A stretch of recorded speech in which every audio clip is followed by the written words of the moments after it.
Everybody, today over a recent over-the-board game I played in a tournament. So this is my second tournament I've played in this year. Our club was kind of shut down because of COVID. And in my first tournament, I went 3 out of 4 and lost some rating points. And in this tournament, I am currently 3 out of 3, and my opponent is also 3 out of 3.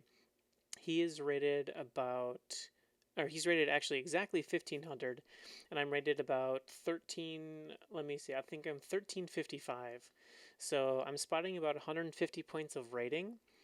But this game was for the championship. So I was really excited to play this game, and I wanted to show you guys kind of how it went. So I was playing the black pieces. I have my scorecard here, but hopefully I can do most of it on the fly. So the time control is game 60 with a 30-second increment every single move. So pretty long time control, but a good time control. So my opponent starts with e4. I'm going to play the Slav, and we get into an advanced Slav, and you see our chess goals wrinkle here in early c5. So this move scores really well in the club database, and it's a really nice weapon here too. So after c5, it goes c3, knight c6, knight f3, and this is all completely standard mainline stuff. So I take here. Really, the only capture that makes sense is taking back with the pawn.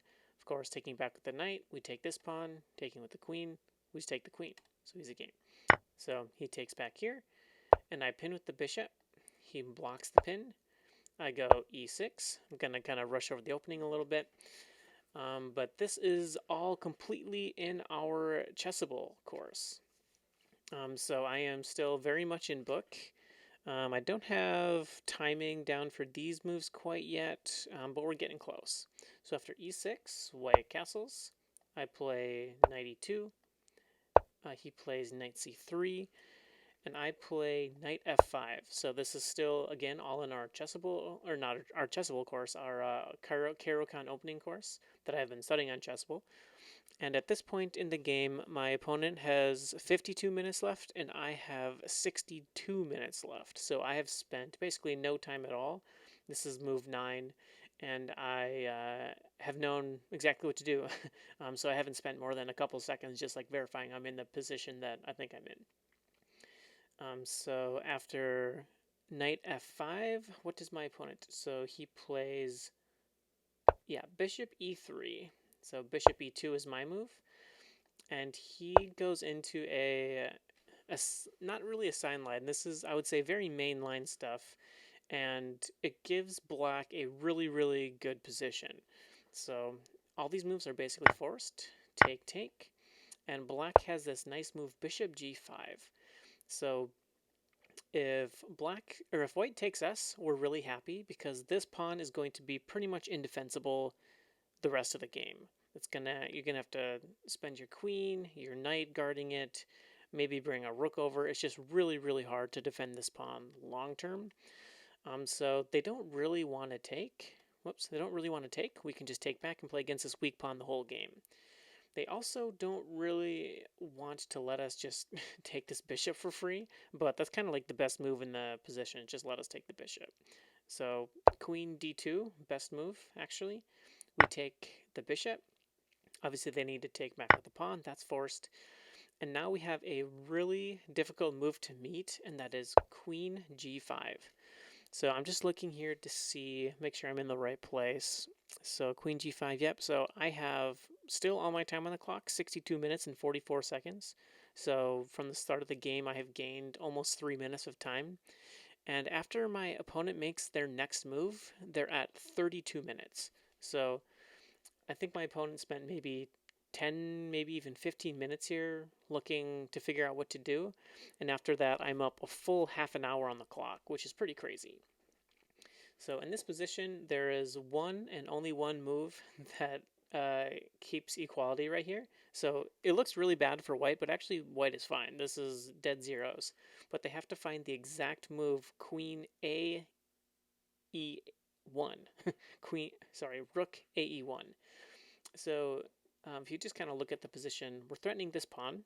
So we take, we just gain a pawn, but we're also threatening this pawn. If they take back, we win the queen. So white needs to figure out a way to guard both of these, and it's really difficult. So like, let's say they go here, we can just take this pawn. There's nothing they can do about it. The difference between using this rook is if we take here, they can throw in this capture. If we take back, then they swing their queen here, and now we have some trouble. We're hanging checkmate in a couple, and we're also, our knight is hanging. So we don't really want to go into this because it just gets a little kind of tricky and trappy. So after rook over, in the chess or in our opening course, we just recommend castling, bring the knight over, attacking with the h pawn. But again, this move is really, really hard to see.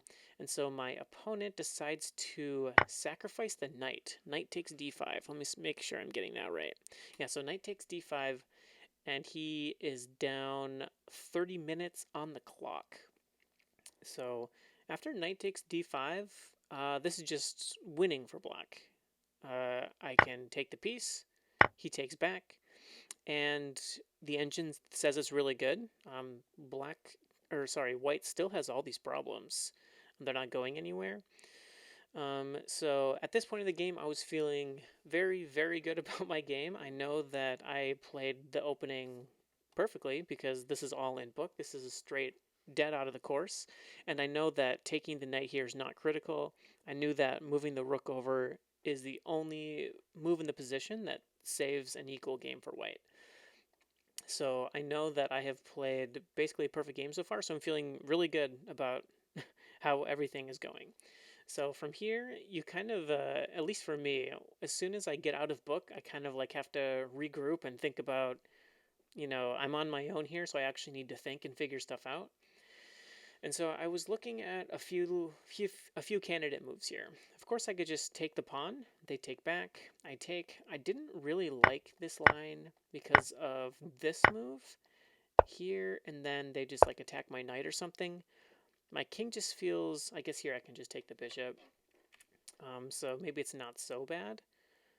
Maybe a move like this. So attacking my knight, and I can't capture the bishop. And I just didn't really like that they had these two really nice passed pawns in the middle of the board. I don't have time to take this pawn. And so I didn't go for this for that reason, even though it does win a, I guess it doesn't win a pawn. It basically transitions into an endgame where white is up a piece for two pawns. And I didn't really want to go for that, so I just kept it simple and castled. And I'm still threatening this pawn, and I'm still threatening this pawn with the pin. And here my opponent plays a really good move that kind of gets rid of all these threats. And they play rook e4. Let me add to that I have done a little bit of analysis in this game. Up to this point, I'm very confident in my analysis because we are very much in book for the Caro-Kann course. But starting here, I'm kind of on my own, and I haven't done a ton of exploration kind of starting here.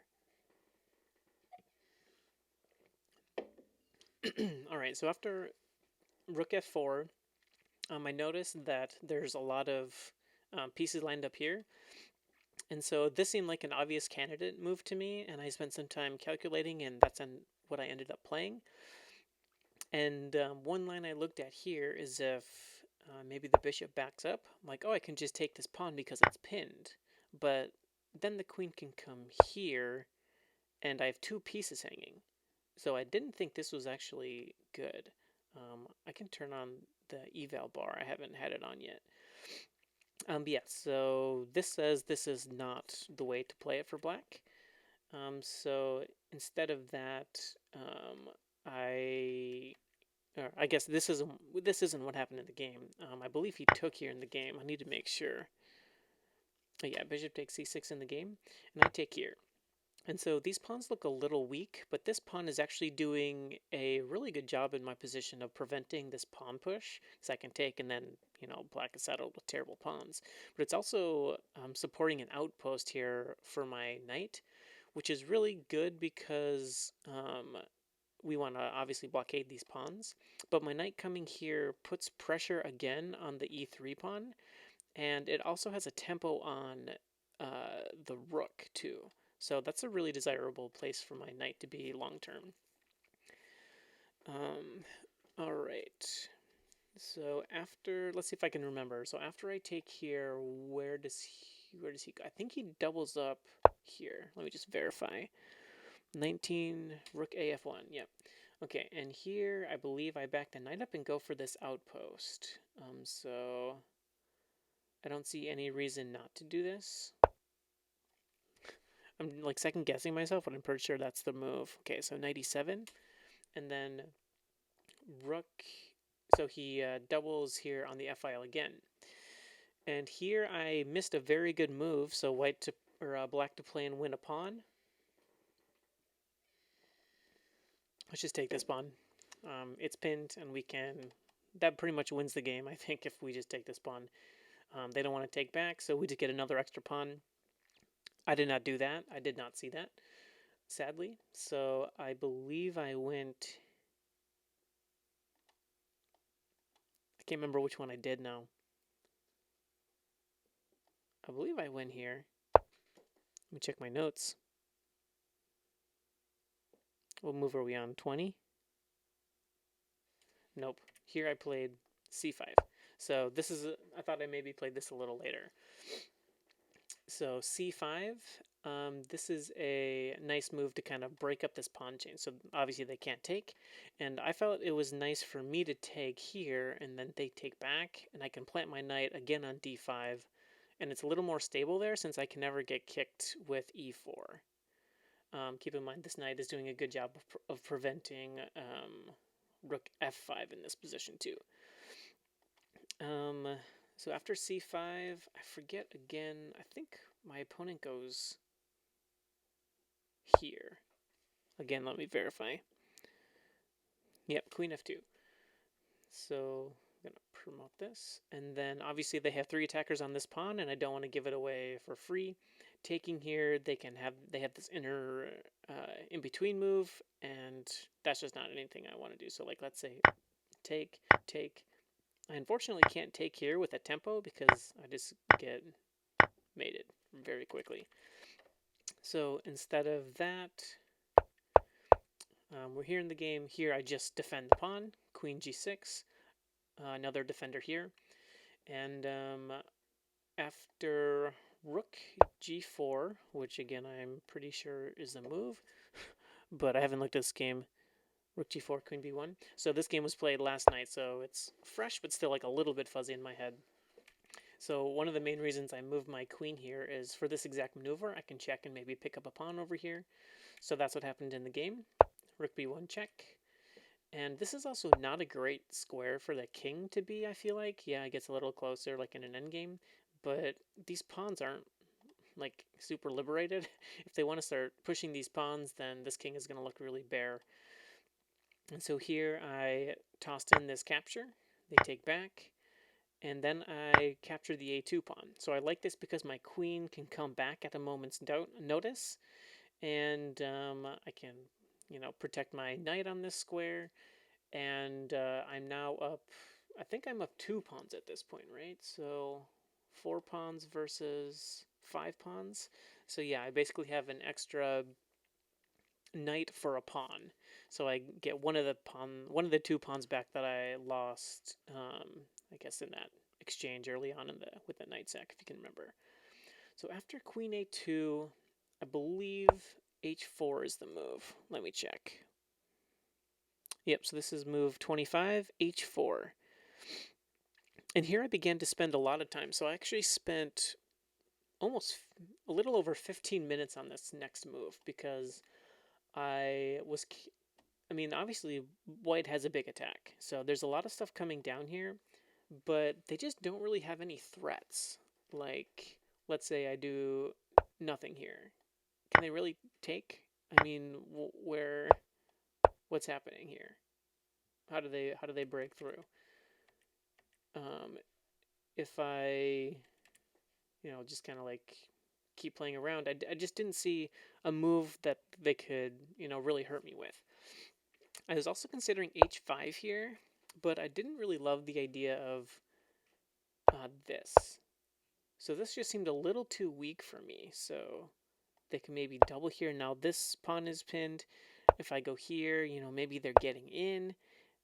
I just didn't think this is what I wanted at all. It just looks really claustrophobic. So I didn't go for h5.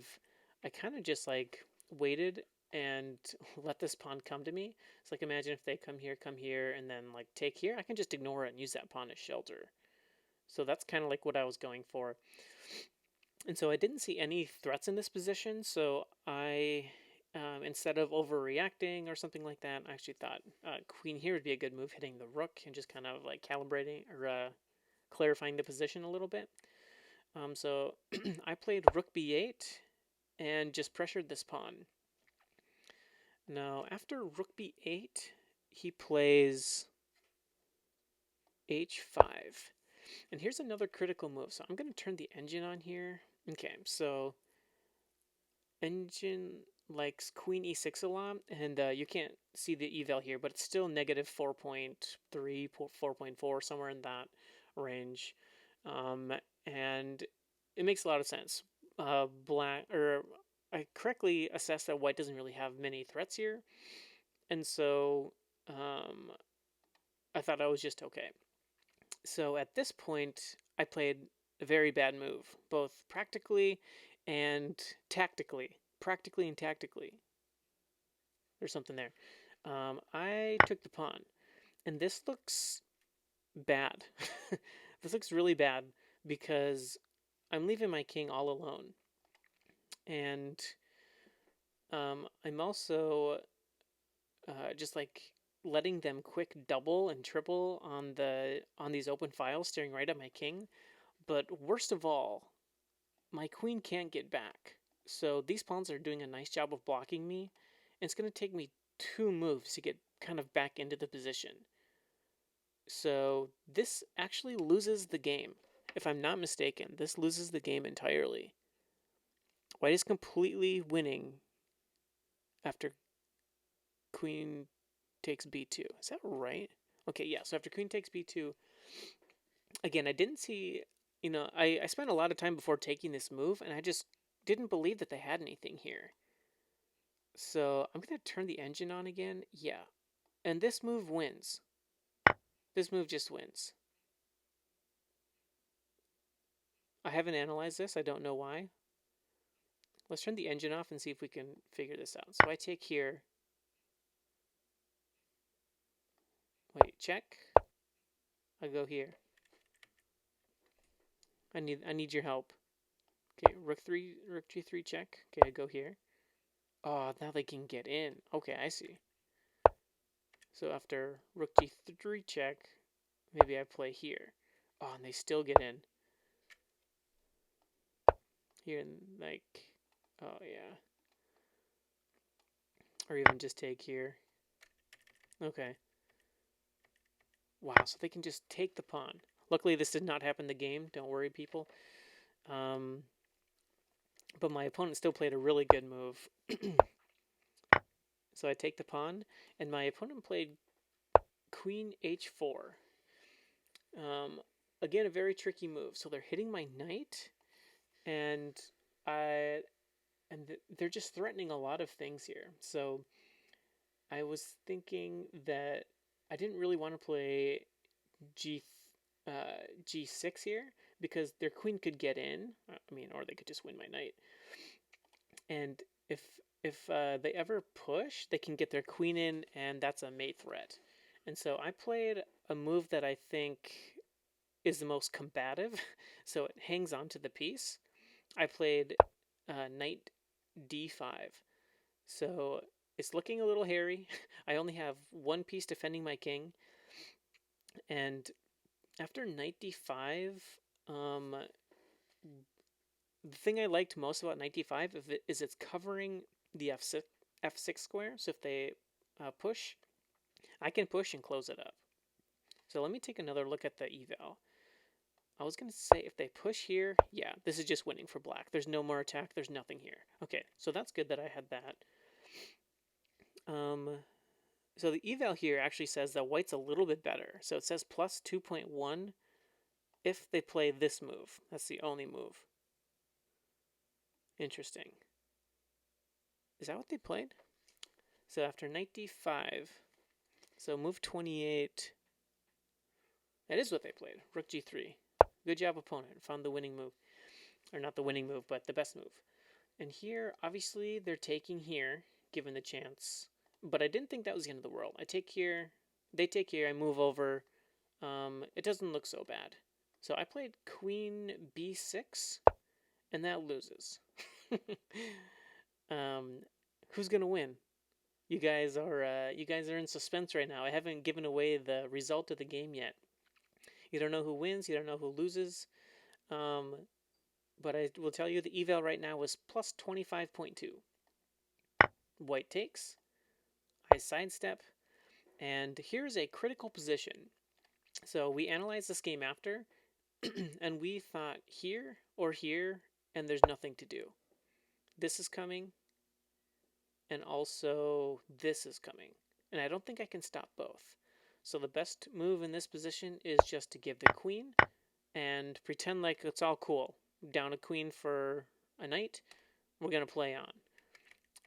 So I don't think I can stop this threat and this threat. Let me see what the engine says. Oh, I guess in this position I can go here. So that's why you need to go here. So now this move is taken out. Okay, so queen here is the best move.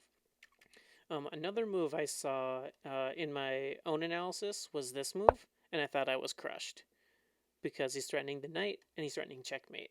I was going to go here, take. Okay, and we have a bit of a game. Let's see the engine here. Okay, engine actually thinks it's not so bad. +2, but this looks losing to me because this queen, I feel like I'm going to overpower these pawns. This is probably what I would have gone for if this had been played. But again, this did not get played. Here, there is h6 on the board.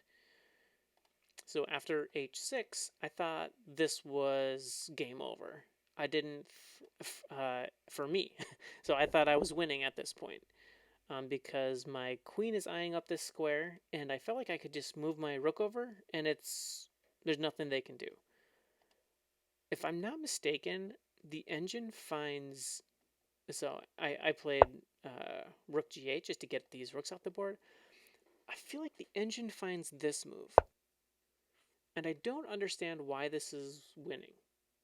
But apparently this is winning for white. Let me turn the engine on to make sure I'm not crazy. Rook here. Yeah, e6. Why? How is this a good move? Why can't I take?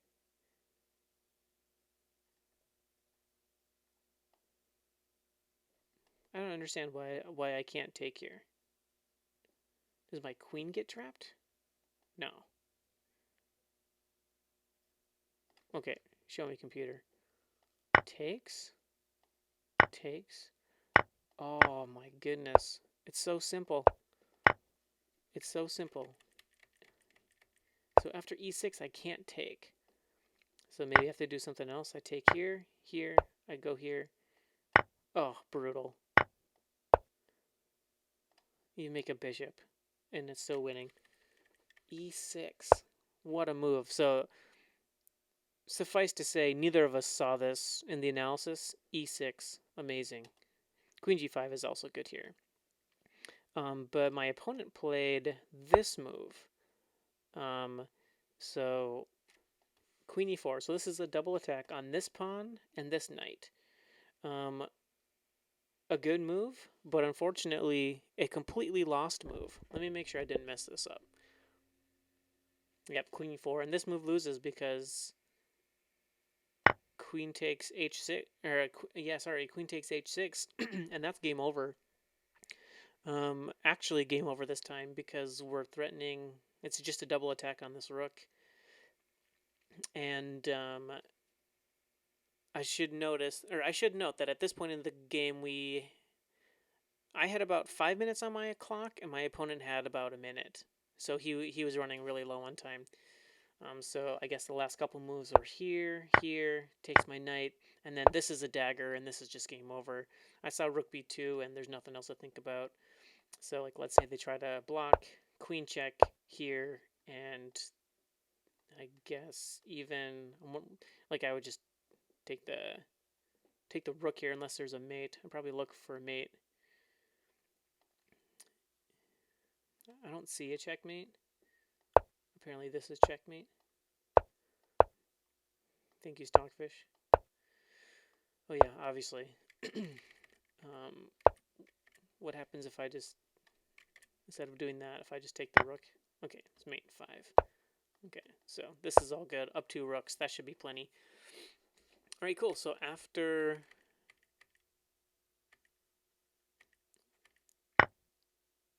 rook b2, my opponent resigned, and I won. So I scored a perfect 4 out of 4. It was really nice to get a good result. I ended up gaining 102 rating points. So I went from 1355 to whatever that comes out to, 1457, I think. And so I'm really happy with this event. I'm really glad that I played in it. And thank you to the Rochester Chess Club for putting it on. And I'll see you guys next video. Thank you very much.